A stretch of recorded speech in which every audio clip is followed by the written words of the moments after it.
End of the day selective buying करनी है, अच्छे सेक्टर में बाइंग करनी है, इस इससे कोई ज्यादा इम्पैक्ट नहीं आएगा। लेकिन कुछ कुछ सेक्टर में अभी देखो कि फर्क पड़ने लगे, जैसे ऑटोमोबाइल सेक्टर्स में, खास करके ये टाटा मोटर देख लो कि इंडिया और यूके की डील हुई, तो जो रेंज और आपको 80 लाख की मिल रही थी, अभी आपको शायद 40-50 लाख में मिल जाएगी इंडिया में।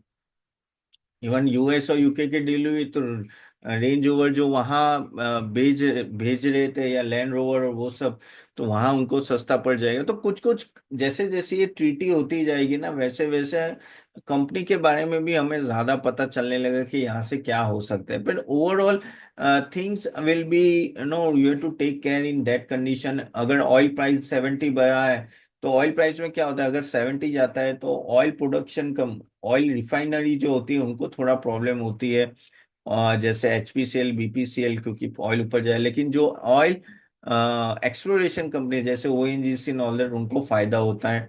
एफएमसीजी थोड़ा स्टेबल रहता है। बैंकिंग एंड फाइनेंशियल, कोई बात नहीं, थोड़ा जैसे ये थोड़ा वॉर एस्केलेशन कम होगा, इंटरेस्ट रेट कम होगा, तो उनको फायदा होगा। ओवरऑल आप देखो ना, तो मुझे ऐसा लग रहा है कि at the end of the day काफी सारे सेक्टर्स में नो अपॉर्चुनिटी आएगी। आपको बस सिलेक्टिव बाइंग करनी है, अवॉइड पैनिक सेलिंग। सेलिंग करने की कोई जरूरत नहीं है, ये सेल करने का टाइम नहीं, ये सब बाय करने का टाइम है। क्वालिटी स्टॉक्स, और थोड़े डिफेंसिव लेने हैं तो डिफेंसिव भी ले सकते हो। या तो अगर आपको पूरा अगर देखना है कि भाई थोड़ा टाइम देखे कि भाई क्या हो रहा है, वॉर सिचुएशन है, तो फिर आप 2 दिन तक रुक सकते हैं, वीकेंड तक पता चलेगा। आज शुक्रवार है, लेकिन आप समझो कि जब अगर कुछ सब सही हो गया और कुछ नहीं हुआ, तो मार्केट 300-400 पॉइंट निफ्टी बढ़ जाएगा। एनीवेज इतना गिरा नहीं है।